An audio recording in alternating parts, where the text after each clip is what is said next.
গল্পটির সত্ত্ব আনন্দ publishers private limited কর্তৃক সংরক্ষিত। মদ্যপান, ধূমপান ও মাদক সেবন স্বাস্থ্যের পক্ষে ক্ষতিকর। বাংলা সাহিত্যের রোমাঞ্চকর কিছু গল্প দিয়ে সাজানো আমাদের এই বিশেষ নিবেদন সানডে সাসপেন্স। আজ আপনার জন্য সত্যজিৎ রায়ের লেখা তারিণী খুড়োর দুটি গল্প, শেঠ গঙ্গারামের ধনদৌলত এবং গল্প বলিয়ে তারিণী খুড়ো। সত্যজিৎ রায়, তিনি জন্মগ্রহণ করেন 2রা মে 1921 সালে। তিনি প্রয়াত হন 23শে এপ্রিল 1992 সালে। সত্যজিৎ রায় সৃষ্ট তারিণীচরণ বাড়ুজ্যে ওরফে তারিণী খুড়ো এক দুর্দান্ত চরিত্র। তারিণী খুড়ো সেই বাঙালির প্রতিনিধিত্ব করেন যে বাঙালি ভ্রমণ পিপাসু, অ্যাডভেঞ্চার প্রিয়। সারা জীবন নানান কাজ করেছেন খুড়ো, যদিও কোনো কাজেই বেশি দিন টিকতে পারেননি। গল্প বলাটাও যে একটা আর্ট, সেটা বারবার প্রমাণ করেন খুড়ো। গল্প বলার তাগিদে হেঁটে আসেন বেনেটোলা থেকে টালিগঞ্জ পর্যন্ত। আজকের প্রথম গল্প শেঠ গঙ্গারামের ধনদৌলত প্রকাশিত হয় সন্দেশ পত্রিকায় 1982 সালে। গল্প পাঠে এবং তারিণী খুড়োর ভূমিকায় শ্রী পরাণ বন্দ্যোপাধ্যায়। শুরু হচ্ছে শেঠ গঙ্গারামের ধনদৌলত।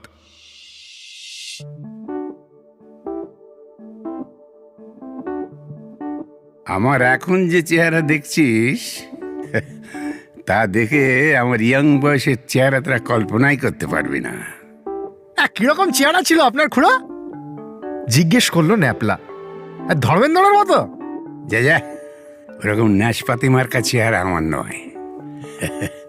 টকটকে রং, ব্যায়াম করা পাকানো শরীর, জামা খুললে প্রত্যেকটা মাসল আঙুল দিয়ে দেখানো যায়। অ্যানাটমি চার্টের দরকার হয় না। আর ফিল্ম স্টারের কথা কি বলছিলি? কত অফার পেয়েছে এই খুড়ো হিরো হওয়ার জন্য, জানিস? এ বাবা, আর আপনি নিলেন না? বলল ন্যাপলা।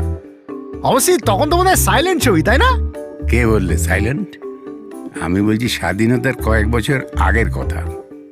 সাইলেন্ট ছবি তো ফুরিয়ে গেছে 30 সনের কিছু পরে। আপনি রিফিউজ করলেন? হালবাত একবার একটা ছবিতে করতে হয়েছিল, তবে সেটা অন্য গল্প, একদিন বলবো। আসলে ফিল্মে হিরো হওয়ার শখ আমার কোনো দিনই ছিল না। আমি চেয়েছিলাম আমার গোটা জীবনটাই হবে একটা সিনেমার গল্প, একটা খাঁটি নির্ভেজাল অ্যাডভেঞ্চার, অথবা বলতে পারিস একটা সিরিজ অফ অ্যাডভেঞ্চার। রং মেখে ক্যামেরার সামনে দাঁড়াবো, ডিরেক্টর মশাই ডুগডুগি বাজাবে, আর আমি নাচবো এ শর্মা সে শর্মা নয়। আজ কোন অ্যাডভেঞ্চারের বিষয় বলবেন মিস্টার শর্মা? জিজ্ঞেস করলো ন্যাপলা। খুড়োকে এ ধরনের কথা বলার সাহস একমাত্র ন্যাপলারই আছে, তবে সেটা খুড়ো বিশেষ মাইন্ড করেন বলে মনে হয় না। বাইরে একটা খিটখিটে ভাব দেখালেও আসলে ওর মনটা নরম, এটা জানতাম। বেনেটোলা থেকে টালিগঞ্জে আসেন যে শুধু আমাদের গল্প শোনাবার জন্যই, এটা তো মিথ্যে নয়। দুধ চিনি ছাড়া চায়ে পরপর দুটো চুমুক দিয়ে খুড়ো বললেন,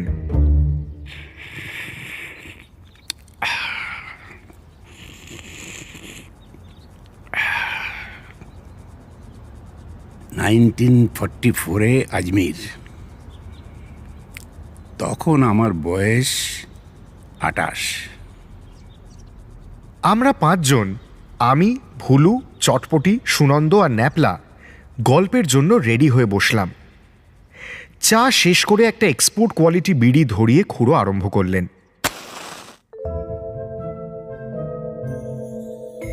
আগ্রায় একটা ব্যাংকের চাকরিতে ইস্তফা দিয়ে কোথায় যাওয়া যায় তাই ভাবছিলাম। এমন সময় হঠাৎ মনে পড়ে গেল ধরণী কাকার কথা, আমার বাবার মাস্তুতো ভাই।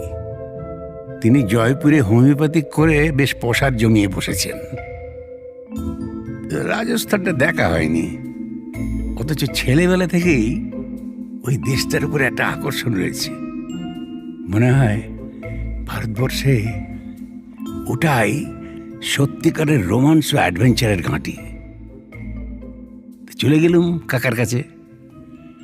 আমি বেকার জেনে কাকার ভুরু কুঁচকে গেল।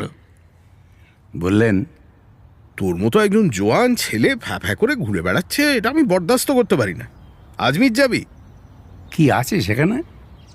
শেঠ গঙ্গারাম আমার পেশেন্ট, পেটের আলসারে ভুগত, আমার ওষুধে চাঙ্গা হয়ে উঠেছেন। তার একজন ইংরেজি জানা সেক্রেটারির দরকার। তোর তো ইংরেজিতে অনার্স ছিল, যদি চাস তো তোকে রেকমেন্ড করে দিতে পারি। কখন কি কাজে দরকার পড়ে তাই টাইপিংটা আগেই শেখা ছিল। কাজেই সেক্রেটারির চাকরির পক্ষে আমি অনুপযুক্ত নই। তবু লোকটার সম্পর্কে একটু ডিটেল জানা দরকার। প্রশ্ন করলুম, কি করেন গঙ্গারাম? গঙ্গারাম বললেই 19টি বার ম্যাট্রিক এসে ঘায়েল হয়ে থামলো শেষে মনে পড়ে যায়। তো কাকা বললেন, গঙ্গারাম মস্ত ধনী, হিরে জহরতের কারবার, বিদেশে করেসপন্ডেন্স চালাতে হয়। যে সেক্রেটারি ছিল সে নাকি বিয়ে করার নাম করে সেই যে গেছে আর আসেনি। বস হিসেবে গঙ্গারাম কেমন? কোনো গোলমাল নেই, তবে ওর একটা ছেলে আছে, বছর 12 বয়স, সে নাকি একটি মূর্তিমান বিচ্ছু। সে যদি কিছু করে থাকে। কুছ পরোয়া নেই, যে ছেলের এখনো গুপ গজাবার বয়স হয়নি তাকে এবার ভয় কিসের? ও আমি সামলে নেব। তাহলে আর কি, লেগে পড়। আমি গঙ্গারামকে লিখে দিচ্ছি, আমার রিকোয়েস্ট ও ঠেলতে পারবে না। কাকার এক চিঠিতেই গঙ্গারাম রাজি। লিখলেন, সেন্ড ইয়োর নেফিউ ইমিডিয়েটলি। একবার অম্বর প্যালেসটা ঢু মেরে জয়পুর থেকে চলে গেলাম মুসলমানদের পবিত্র তীর্থস্থান আজমিরে। আকবর একটা প্রাসাদ বানিয়েছিলেন এই শহরে। আজমির থেকে 7 মাইল পশ্চিমে হিন্দুদের তীর্থস্থান পুষ্কর। সব মিলিয়ে যাকে বলে ঐতিহ্যে মহিয়ান। প্রথম রাতটা থাকলাম সার্কিট হাউসে। কাকাই ব্যবস্থা করে দিয়েছিলেন। আনা সাগর নামে বিরাট একটা লেকের ধারে। এমন সার্কিট হাউস ভারতবর্ষে আর দ্বিতীয়টি আছে কিনা সন্দেহ। বারান্দায় বেতের চেয়ারে বসে যে দৃশ্য দেখলুম তা জীবনে ভুলব না।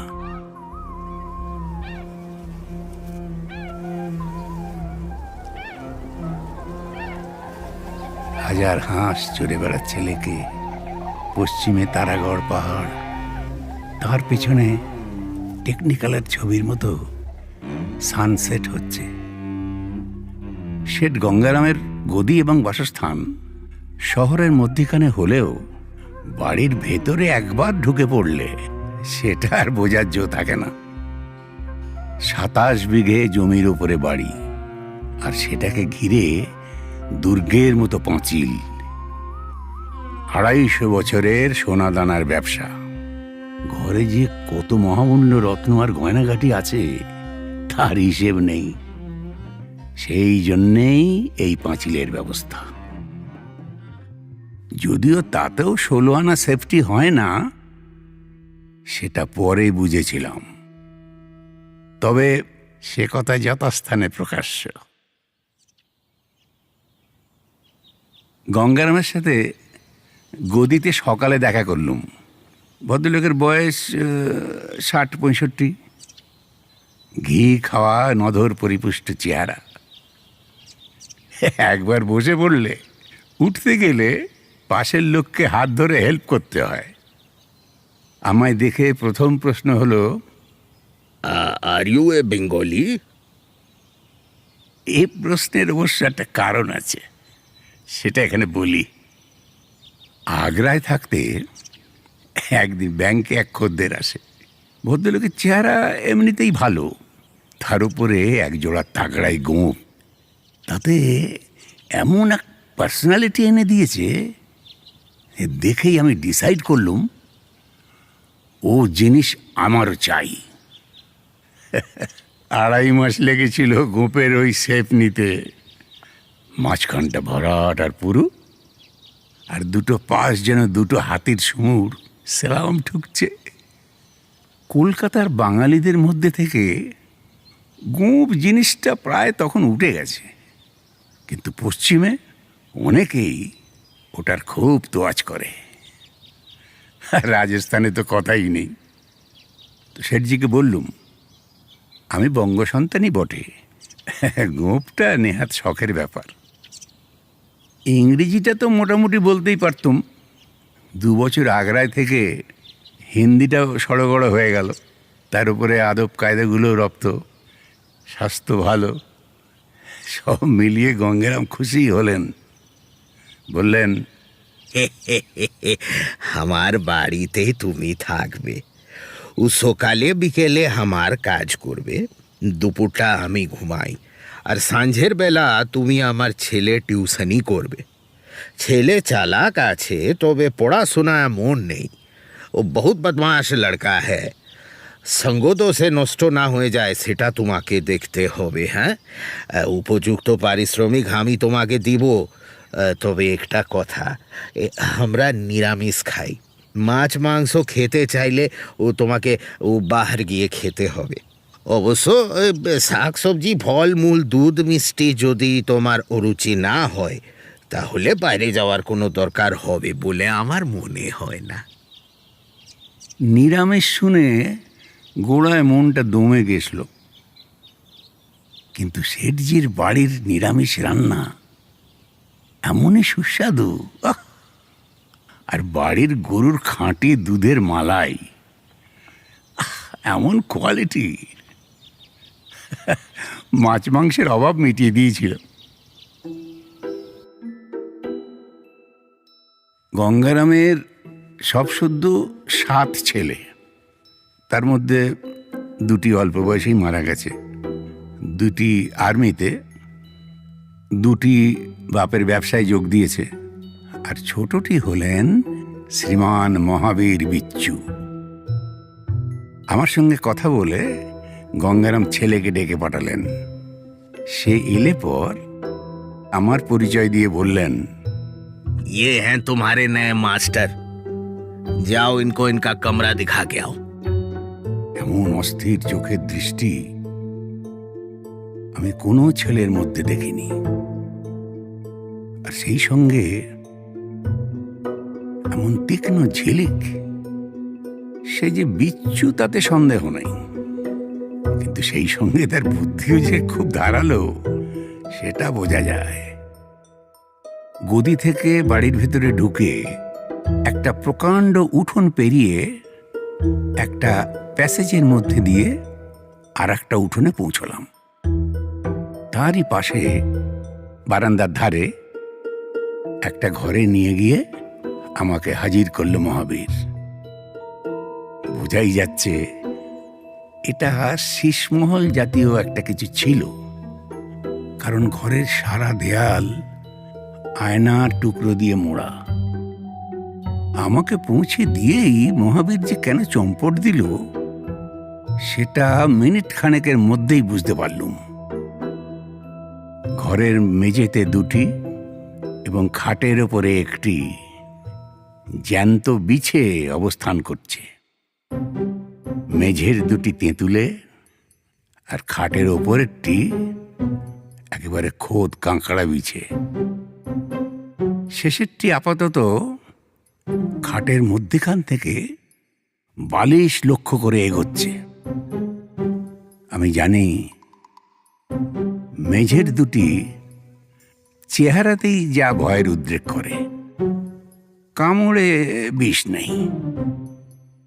তবে বিছানার উপরে যেটি, তার ল্যাজের ডগায় বাঁকানো হুলটির ছোবল একেবারে মারাত্মক। বিচ্ছু বিশেষণের তাৎপর্য যে এইভাবে প্রথম দিনেই বোঝা যাবে এটা ভাবিনি। আমি ঘর থেকে বেরিয়েই মহাবীর বলে একটা হাঁক দিলুম। তাতে উত্তর না পেলেও ডাকের ফলে উল্টো দিকের বারান্দায় স্বয়ং শ্রীমানের আবির্ভাব হলো। হেলতে দুলতে সে এসে দাঁড়ালো একটা থামের পাশে। আমি তাকে ডাকলুম, ইধার আও। বিচ্ছু এগিয়ে উঠোনের মাঝ বরাবর এসে আবার থামল। হাত দিয়ে বিচ্ছু তুলতে পারো? শ্রীমান নিরুত্তর। এসো, দেখে যাও কি করে তোলে। এবার শ্রীমানের কৌতূহল হলো। এখানে বলে রাখি, আমি নিজেও কোনোদিন হাত দিয়ে কাঁকড়া বীজে তুলিনি, তবে সেটা যে সম্ভব তা জানি। কারণ ছেলেবেলায় গনসা বলে আমাদের একটা চাকর ছিল, তাকে এই জিনিস করতে দেখেছি। খপ করে ঠিক হুলের তলাটা ধরে তুলে ফেললে হুল ফোটাবার আর মৌকা পায় না বিছে। মহাবীর আমার ঘরের দরজার মুখটাতে এসে দাঁড়ালো।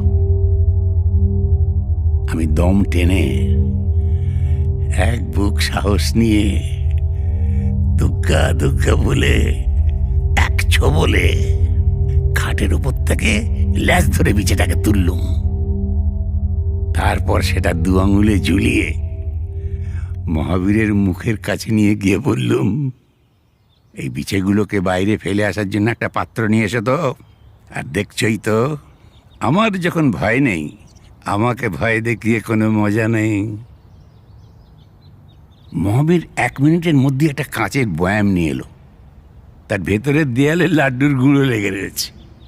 তারই মধ্যে প্রথমে কাঁকড়া বিছেটাকে, তারপরে তেঁতুলে বিছে দুটো ফেলে বললুম, এগুলোকে বাড়ির পাঁচিলের বাইরে ফেলে এসো। তো মহাবীর গেল। তারপরে কিছুক্ষণের মধ্যেই এসে রিপোর্ট করে গেল যে সে আমার আজ্ঞা পালন করেছে। তারপর থেকে মনে হতো যে প্রাইভেট টিউটরের প্রতি তার যে স্বাভাবিক বিরাগ, সেটা মহাবীর কিছুটা কাটিয়ে উঠেছে। কতটা কাটিয়েছে সেটা জানা মুশকিল, কারণ এমনিতে সে অত্যন্ত চাপা।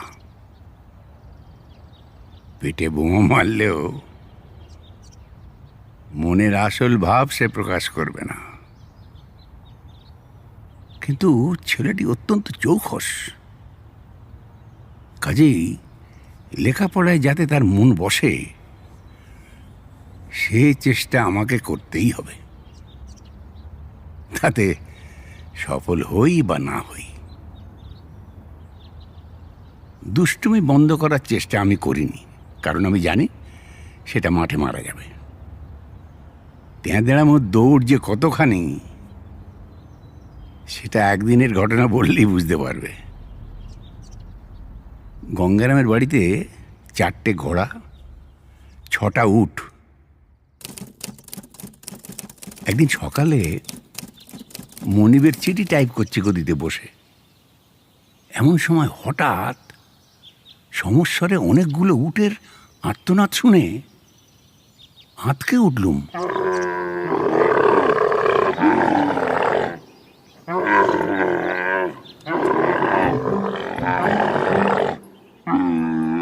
ডাকের মতো অমন বিভৎস ঘড়ঘড়ে ডাক, আর কোনো জানোয়ারের নেই।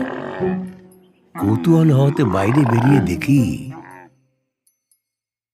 জোড়া জোড়া উট বোধহয় পরস্পরের দিকে পিঠ করে বসেছিল। কোন এক ফাঁকে গিয়ে শ্রীমান এর ওর ল্যাজ গাছ ছড়ার মতো করে বেঁধে দিয়েছিল। বসা উট দাঁড়িয়ে উঠতে গিয়ে এই ল্যাজে টান পড়ার ফলেই এই বিকট চিৎকার। গঙ্গারাম এ ব্যাপারে ভয়ঙ্কর আপসেট হয়ে পড়াতে তাকে বুঝিয়ে বললুম, এ ধরনের দুষ্টুমির বয়সটা মানুষের খুব দীর্ঘস্থায়ী হয় না। তোমার ছেলের যথেষ্ট বুদ্ধি আছে, সে পড়াশোনায় ভালো হবে, এই গ্যারান্টি আমি দিচ্ছি। তুমি চিন্তা করো না। এত বলার পর বাপ স্বস্তির নিঃশ্বাস ফেলল। মহাবীরকে পড়ানোর টাইম ছিল সন্ধ্যে 7টা থেকে 9টা। একতলার পিছন দিকে আমার ঘরের উল্টো দিকে একটা ঘরে বসে পড়াশুনো করত। আমি গিয়ে বসলেই বেয়ারা এক গ্লাস শরবত দিয়ে যেত। সেটা যে কিসের শরবত তা কোনো দিন ঠাউর করতে পারলাম না। তবে বলতে পারি, এমন সুস্বাদু সুগন্ধি শরবত আমি কোনোদিন খাইনি। শরবত শেষ হতে না হতেই ছাত্রটি এসে পড়তেন। একদিন দেখি ছেলে আর আসে না।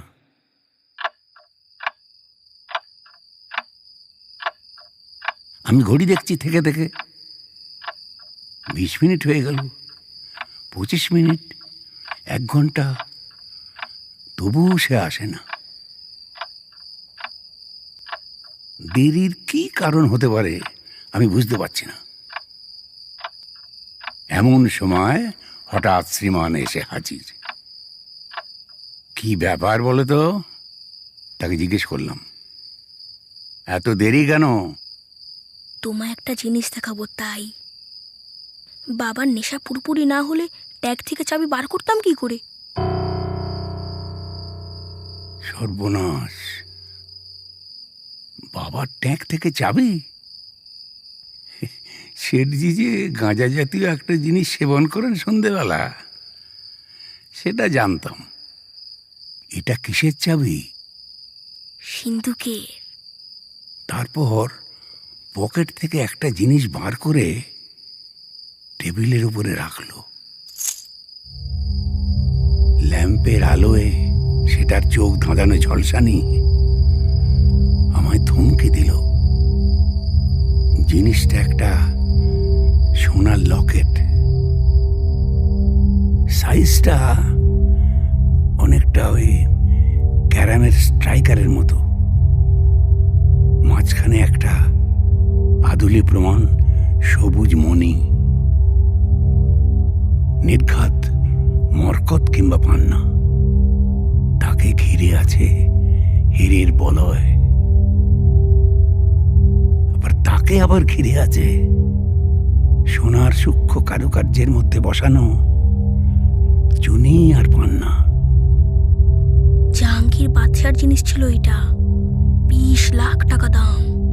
বাবা কাউকে দেখান না, কাউকে বিক্রি করবেন না। চাপা গলায় বলল মহাবীর। আর তুমি এটা সিন্ধুক থেকে বার করে নিয়ে এলে? বাহ, এটা তোমাকে দেখাবো না? তোমার দেখা হলে এটা আবার রেখে দিয়ে আসবো। ও বাবা! আমি অবাক হয়ে একবার লকেটের দিকে, একবার মহাবীরের দিকে দেখছি। এমন সময় হঠাৎ একটা প্রশ্ন করে বসলেন শ্রীমান। টোটা সিং এর নাম শুনেছ? কে টোটা সিং? আসল নাম কেউ জানে না। ডাকু টোটা সিং। পুলিশ ধরে জেলে পুড়েছিল। ও জানলার গড়াত হাত দিয়ে বেঁকিয়ে পালিয়েছে। এবার মনে পড়ল, কোনো একটা কাগজে পড়েছিলাম বটে। রাজপুত ডাকাত। রাজপুত্রের মতো চেহারা, ফর্সা রং, কিন্তু ডাকাতি করে মিশকালো ভিলদের সঙ্গে।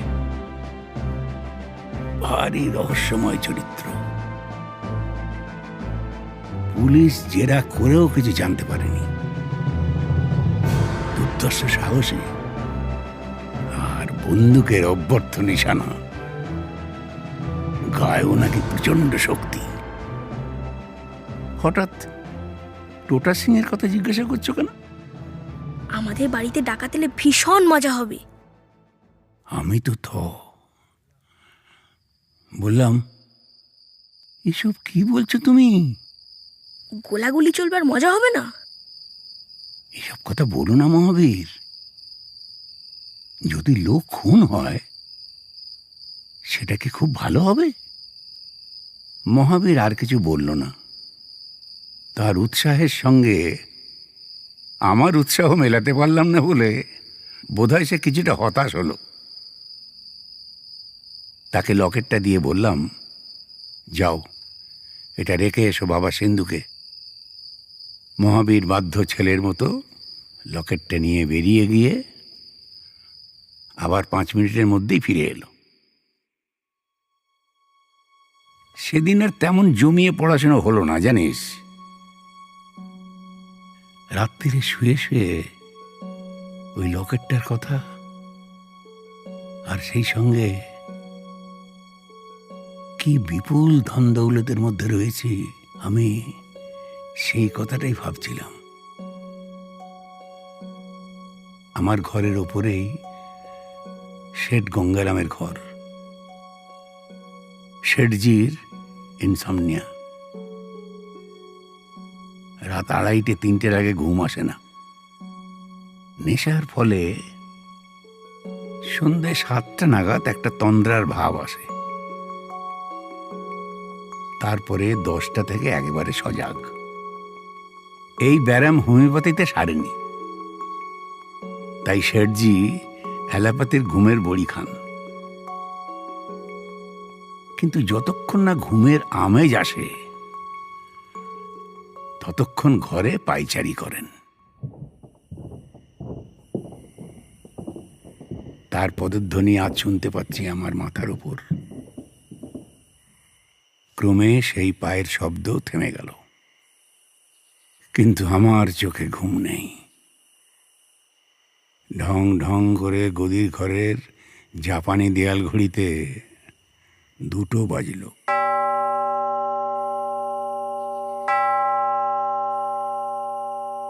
আর তারই কিছুক্ষণ পরেই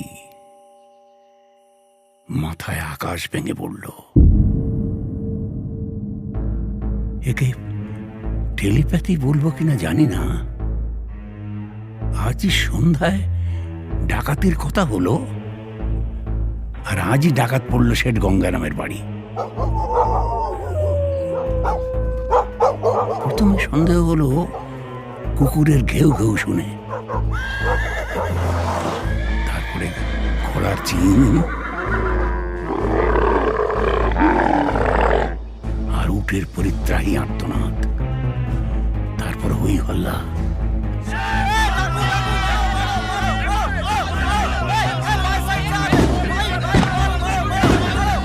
আর পরপর 3টে বন্দুকের আওয়াজ পেয়ে আমি খাটের উপরে শটান উঠে বসলাম।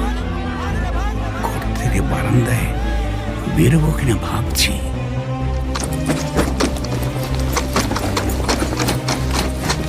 এমন সময় বেশ কিছু লোকের একসঙ্গে দ্রুত পায়ের শব্দে সমস্ত বাড়িটা গম গম করে উঠল। দরজা দিয়ে মুখ বাড়িয়ে ওদিকের বারান্দায় প্যাসেজের ভেতর দিয়ে বাইরের উঠোনের যে অংশটা দেখা যায় তাতে আলোক রশ্মির ছটফটানি দেখে বুঝলাম কে বা কারা যেন টর্চ ফেলছে। মাথায় রোগ চেপে গেল। শেঠজি আমাকে একটা রিভলভার দিয়েছিল, সেটা নিয়ে প্যাসেজের দিকে এগিয়ে গেলুম। বাড়িতে ডাকাত যদি পড়েই থাকে তো এইভাবে কেঁচো হয়ে ঘরে বসে থাকলে বাঙালির মুখে যে খালি পড়বে। কিন্তু প্যাসেজ দিয়ে বেরোনো মাত্র একটা বন্দুকের গর্জনের সঙ্গে সঙ্গে বুঝলাম আমার কানের পাশ দিয়ে একটা গুলি বেরিয়ে গিয়ে পিছনের একটা কাঁচের জানলাকে চৌচির করে দিল। আমি বেগতিক দেখে মাটিতে হুমড়ি খেয়ে পড়লুম।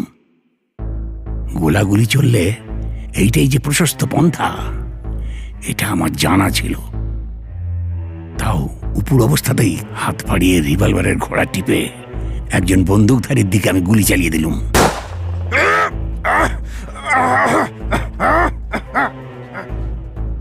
লোকটা আর্তনাদ করে কোমরে হাত চাপা দিয়ে অন্ধকারে অদৃশ্য হয়ে গেল। আজ অমাবস্যা, কিন্তু উঠোনের ওপরে ছাদ নেই বলে তারার আলোতে তবু কিছুটা দেখা যাচ্ছিল। এইভাবে কুরুক্ষেত্র চলল প্রায় মিনিট 20। শেঠজির বাড়ি পাহারা দেওয়ার জন্য সশস্ত্র দারোয়ান ছিল গোটা আসতে।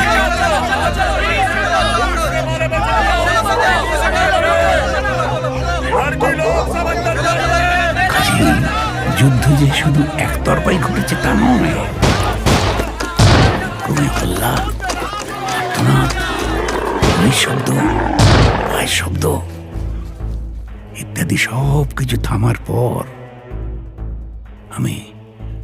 আবার উঠে দাঁড়ালাম। তখন এদিকে ওদিকে বাতি জ্বলতে শুরু করেছে।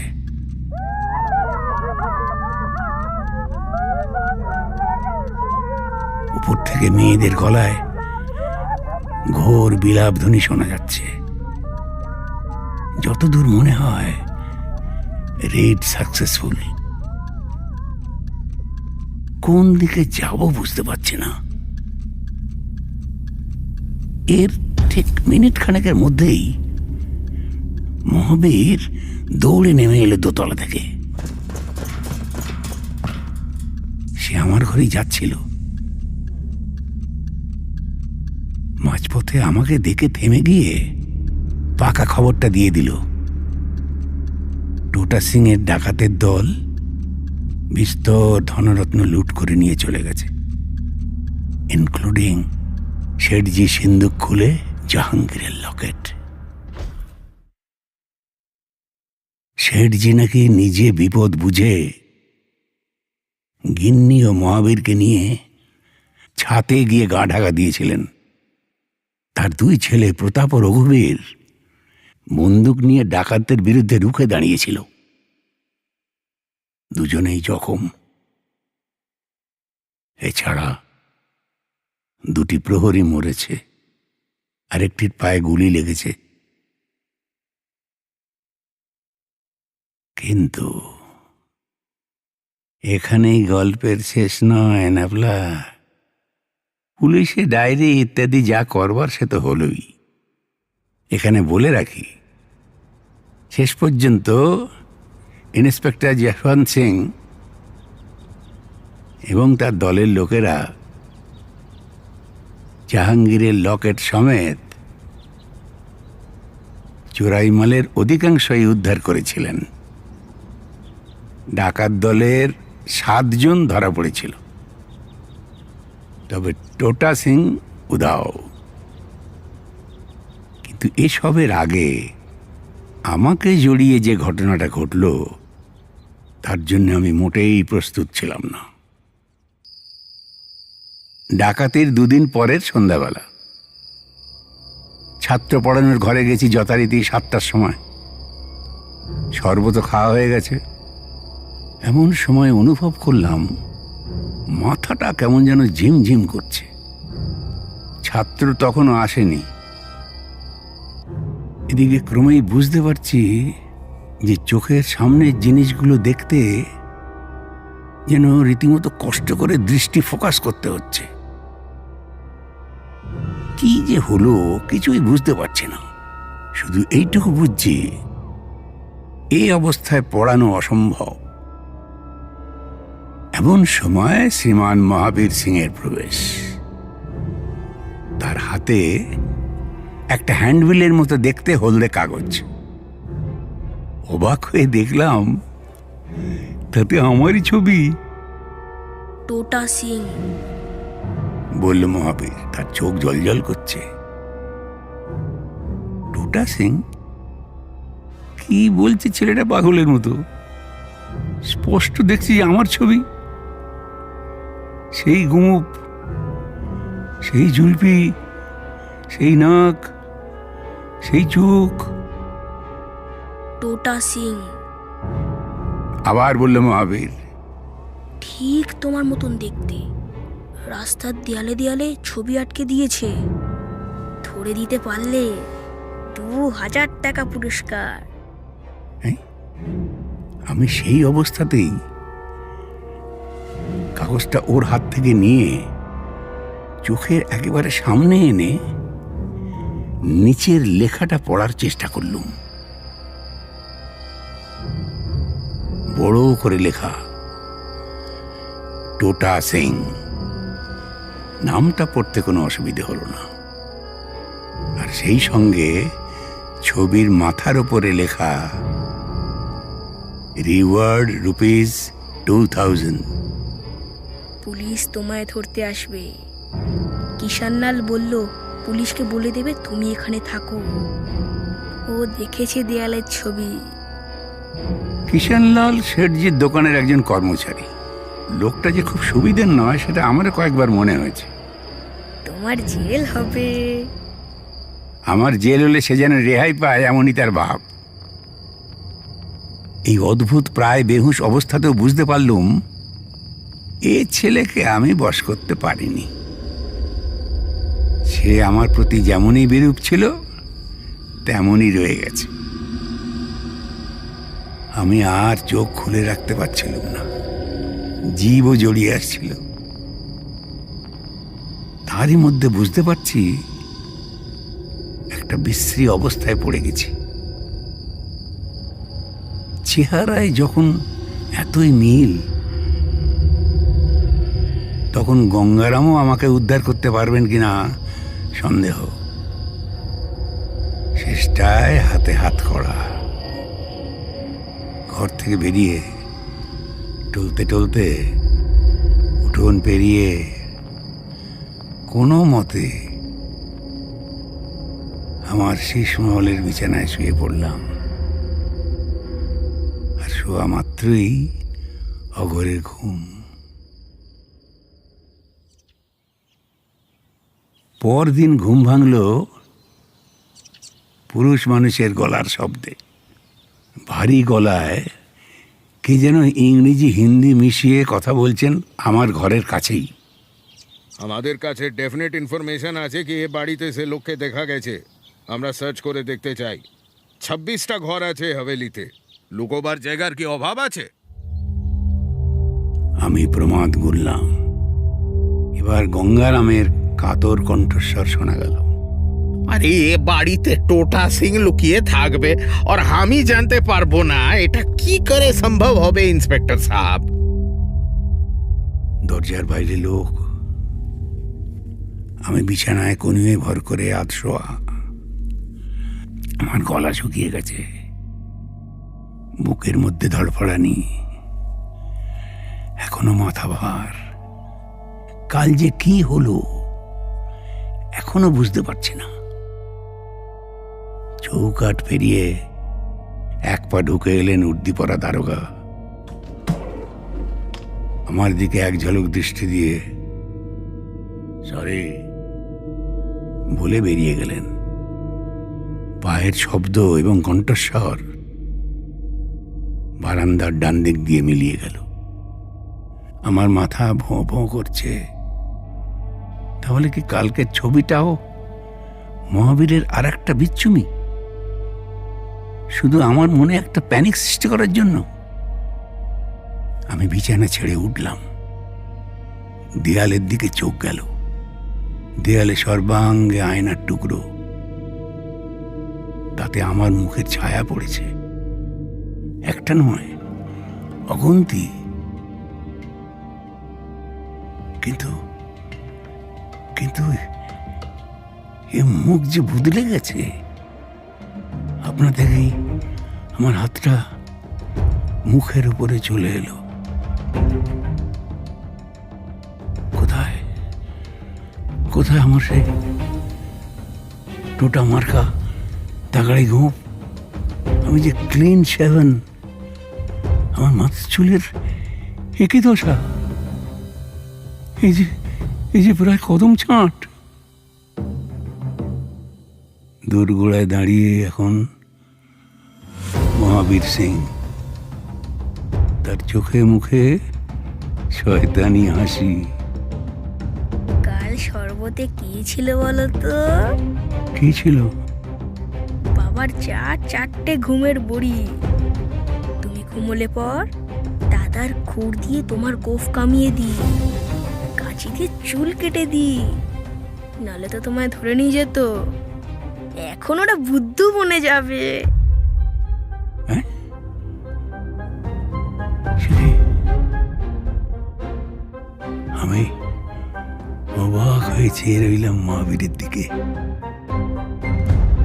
এমন ফন্দির তারিফ না করে কি পারা যায়? আর সে যে সত্যি আমার বন্ধু, তার ইচ্ছে বড় প্রমাণ কি আর আছে? শাবাশ মহাবীর। আমি এগিয়ে গিয়ে বন্ধুর পিঠ চাপড়ে বললাম, জিতে রহো বাচ্চে। সানডে সাসপেন্সে শুনলেন আজকের প্রথম গল্প শেঠ গঙ্গারামের ধন দৌলত। এবার পালা আজকের দ্বিতীয় গল্পের গল্প বলিয়ে তারিণী খুড়ো। তোরা তো আমাকে গল্প বলেই জানিস, বললেন তারিণী খুড়ো। কিন্তু এই গল্প বলে যে আমি এককালে রোজগার করেছি সেটা কি জানিস? না বললে জানবো কি করে, বলল ন্যাপলা। সে আজ থেকে প্রায় 22 বছর আগের কথা। বোম্বেতে আছি, ফ্রি প্রেস জার্নাল কাগজে এডিটারের কাজ করছি। এমন সময় একটা বিজ্ঞাপন দেখলাম। আহমেদাবাদের এক ধনী ব্যবসায়ী একজন গল্প বলিয়ে সন্ধান করছেন। ভারী মজার বিজ্ঞাপন। হেডলাইন হচ্ছে ওয়ান্টেড আ স্টোরি টেলার। তারপরে লেখা আছে যে আহমেদাবাদের একজন কাপড়ের ব্যবসায়ী বলবন্ত পারেখ একটি ব্যক্তির সন্ধান করছেন যে তাকে প্রয়োজন মতো একটি করে মৌলিক গল্প শোনাবেন। সে লোক বাঙালি হলেই ভালো হয়, কারণ বাঙালিরা খুব ভালো গল্প লেখেন। বুঝে দেখ, মৌলিক গল্প, অন্যের লেখা ছাপা গল্প হলে চলবে না। সেরকম গল্প তো পৃথিবীতে হাজার হাজার আছে, কিন্তু এই লোকটা চাইছে এমন গল্প যা আগে কোথাও প্রকাশিত হয়নি। এখন ব্যাপারটা হচ্ছে কি, আমার পক্ষে গল্প তৈরি করা খুব কঠিন নয়। আমার জীবনে এত রকম অভিজ্ঞতা হয়েছে, তাতে একটু আধটু রং চড়িয়ে রদবদল করে বলে দিলেই একটা গল্প হয়ে যায়। তাই কপাল ঠুকে অ্যাপ্লাই করে দিলুম। এটাও জানিয়ে দিলুম যে আমি গুজরাতি জানি না, তাই গল্প বললে হয় ইংরেজিতে না হিন্দিতে বলতে হবে। হিন্দিটা আমার বেশ ভালো রকমই রপ্ত ছিল, আর ইংরেজি তো কলেজে আমার সাবজেক্টই ছিল। 7 দিনে উত্তর এসে গেল। পারেখ সাহেব জানালেন ওর ইনসমনিয়া আছে। রাত 3:30-4টের আগে উনি ঘুমন না। সেই সময়টা গল্প শুনতে চান, রোজ নয়, যেদিন মন চাইবে। মাইনে মাসে 1000 টাকা। আমি আমার বোম্বের খবরের কাগজে চাকরি ছেড়ে দিলুম। 1.5 বছর কাজ করছি, একই কাজ, আর এমনিতেই ভালো লাগছিল না। খুড়ো থেমে গিয়ে দুধ চিনি ছাড়া চায়ে একটা চুমুক দিয়ে আবার শুরু করলেন।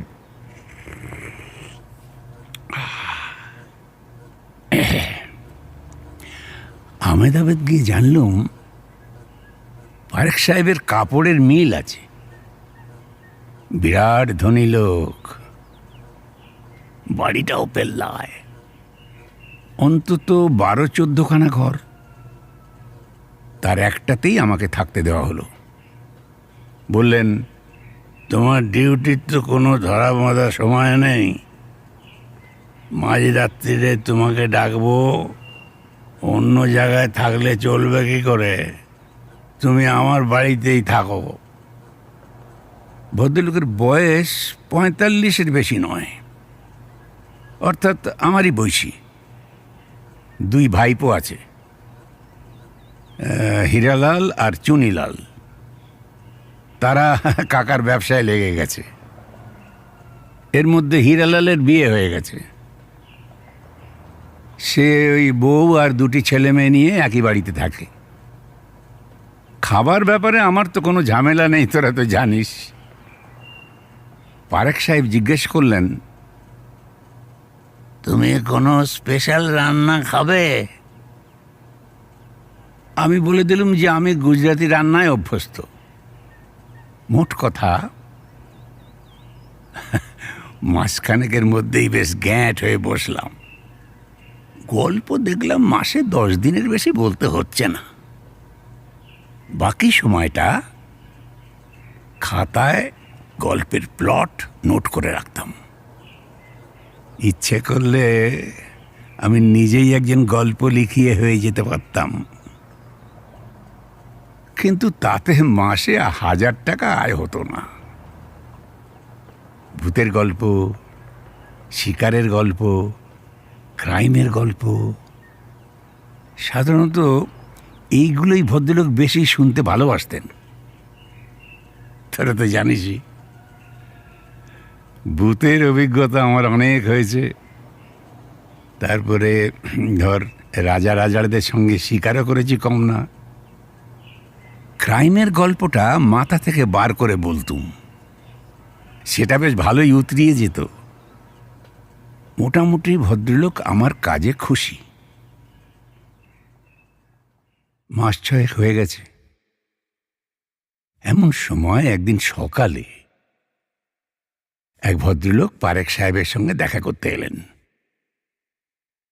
পারেখ সাহেব সেদিন একটু বেরিয়েছিলেন। আমি ভদ্রলোককে বৈঠকখানায় বসিয়ে জিজ্ঞেস করলুম তার কি দরকার। উনি বললেন ওর নাম মহাদেব দুতিয়া। উনি একটি বিশেষ জনপ্রিয় গুজরাটি মাসিক পত্রিকা ললিতার সম্পাদক। ললিতার নাম আমি শুনেছি, ওটার নাকি প্রায় 1 লাখ সার্কুলেশন।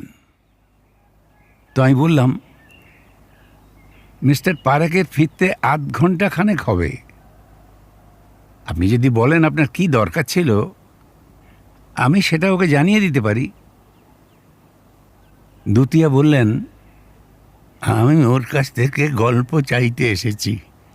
সাহিত্য পত্রিকায় উনি নিয়মিত লিখছেন বেশ কয়েক মাস ধরে। আমার গল্পগুলো খুব ভালো লেগেছে, তাই ভাবছিলাম আমাদের কাগজে যদি লেখা দেন। আমাদের পাঠক সংখ্যা সাহিত্যের প্রায় 1.5। উনি গল্প লিখছেন? আমি একটু অবাক হয়ে জিজ্ঞাসা করলাম, আপনি জানেন না? ভদ্রলোক অবাক, না একেবারেই জানি না। Very good stories. আর ওর গল্পের খুব ডিমান্ড হয়েছে, সাহিত্যের গ্রাহক সংখ্যাও বেড়ে গেছে। আপনি গুজরাটি পড়তে পারেন? একটু একটু, হিন্দির সঙ্গে সামান্য মিল আছে তো। এই দেখুন ওর একটা গল্প।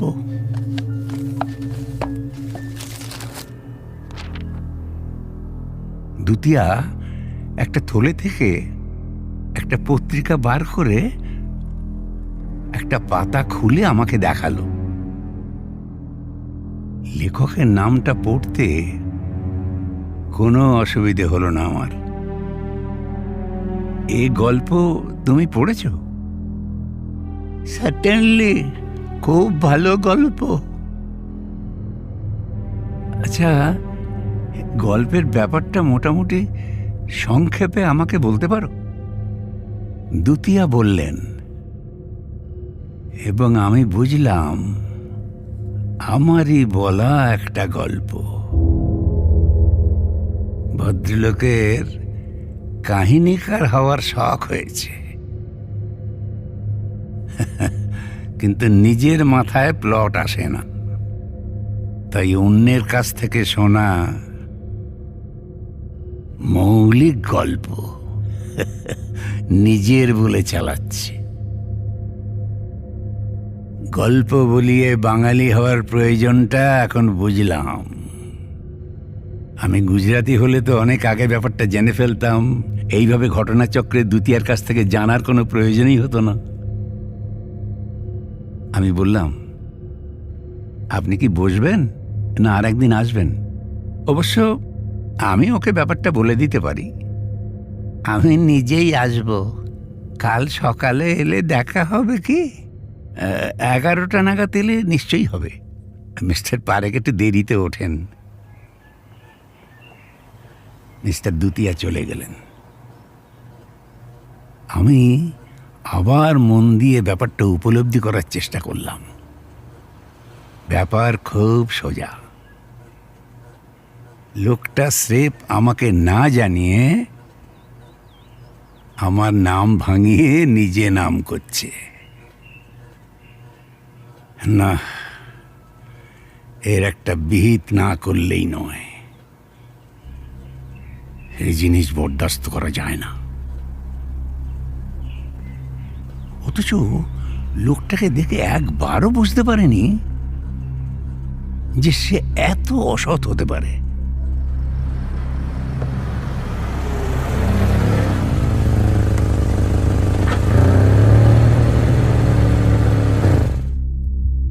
পরদিন দোতলায় আমার ঘরের জানলা দিয়ে দেখলাম 11টার সময় একটা পুরনো ফোর্ড গাড়ি এসে পারেকের বাড়ির সামনে থামলো, আর তার থেকে দুতিয়া নামলো।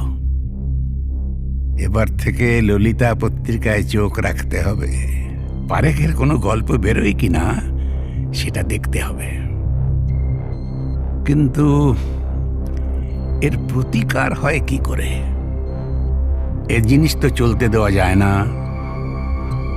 রাত্রিরে ডাক পড়ল, গেলুম। পারেক বলল গল্প শুনবে। আমার ভাবাই ছিল। আমি বলে দিলুম।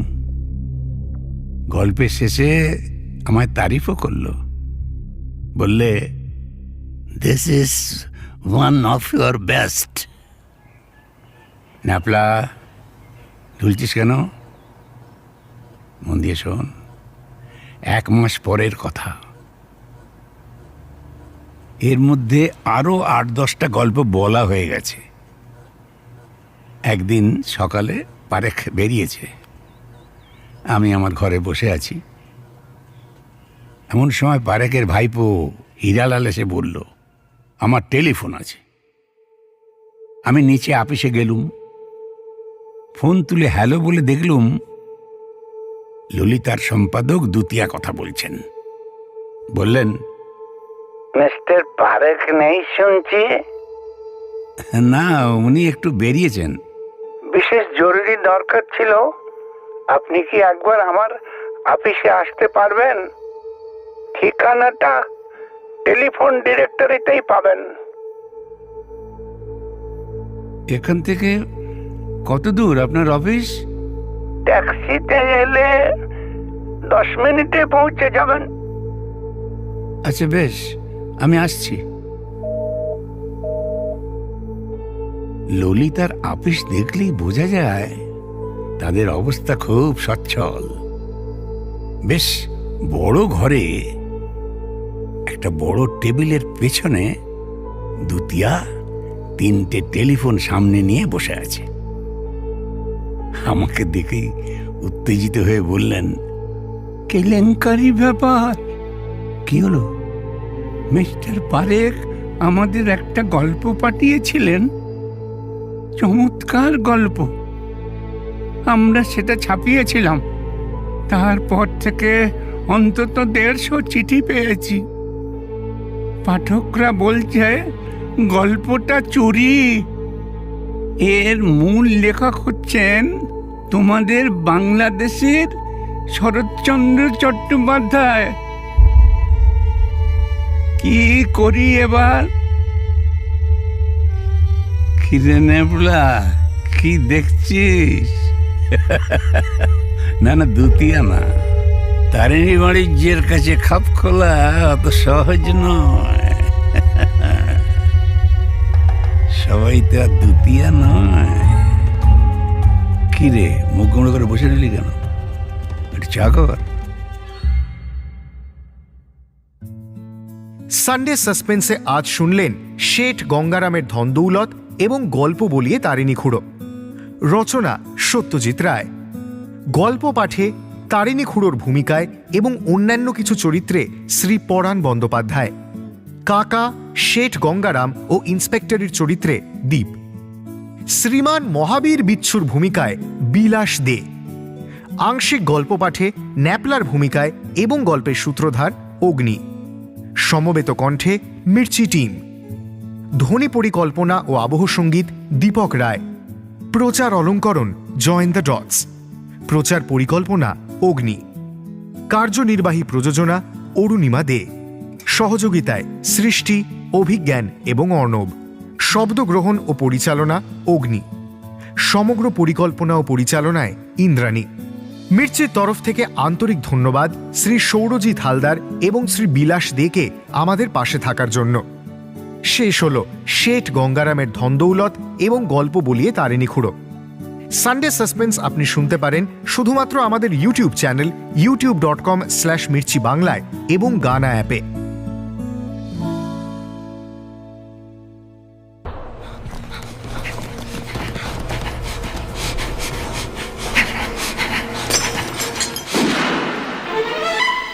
সানডে সাসপেন্স শুধুমাত্র মির্চিতে।